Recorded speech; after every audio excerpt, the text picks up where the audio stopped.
Набавките на јаглен и мазут за РЕК Битола и термоелектраната Неготино би значило и нивно работење со поголем капацитет, но тоа значи и поголемо загадување. Термоелектраната која проработи лани, од ладна стана златна резерва за производство на струја. Мазутот кој ќе се набавува од Грција треба да ги надополни енергетските капацитети на државата, но употребата на мазут значи и поголемо загадување. Ова се снимки кога ТЕЦ Неготино работи, па жителите и екологистите честопати се жалат на зголемени PM честички. Запрашан што ќе преземе за загадувањето, министерот за животна средина Насер Нуредини за Телма изјави дека ќе се контролира квалитетот на мазутот, но и работата на овие капацитети. Ова е светска енергетска криза за жал, но и РЕК Битола и ТЕЦ Неготино кои користат јаглен и мазут мора да работат во рамките на законот. Ние како министерство ќе побараме од ЕСМ да ги почитуваат законските норми. Од Министерството за економија ќе бараме да врши контроли на увезениот мазут. Директорот на АДСМ Васко Ковачевски информираше дека ТЕЦ Неготино работи со половина капацитет, затоа што се прават подготовки и дополнителна набавка на мазут за да работи со цел капацитет. Во однос на загадувањето, тој за топ тема изјави дека или ќе имаме мало загадување или ќе имаме рестрикции во државата. Трета опција нема.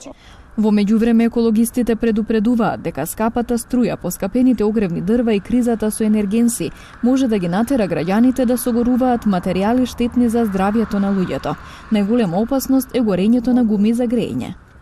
Сме имале случаеви, значи порано да слушаме дека има семејства кои согоруваат се и се што, па и гуми, па и улје, па и се и се што, значи и тоа мислам дека може и пак да се очекува и да се врати во поголема количина поради тоа што и струјата поскапе, но и дрвото поскапе, значи а и пелетите и се друго. За жал би сакал да бидам оптимистичен, но воопште не сум и сметам дека да зимата која доаѓа, која е пред нас, ќе биде уште позагадена од минатите години. Министерот Нуредини вели дека иако сме во енергетска криза, тоа не значи дека треба да се грееме со се што е можно.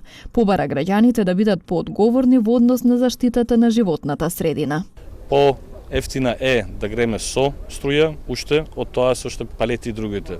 Но тоа значи дека ако ние употребиме биомаса за грејање, да загрижиме кој квалитет е тоа и да не палиме се што е можно.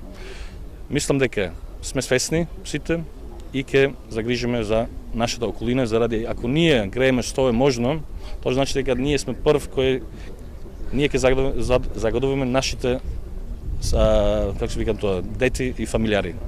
Согласно законот за квалитет на амбиентниот воздух, општините заедно со централната власт имаат обврска да воведат соодветни мерки за избегнување, спречување или намалување на штетните ефекти од загадувањето на воздухот врз човековото здравје како и за животната средина како целина.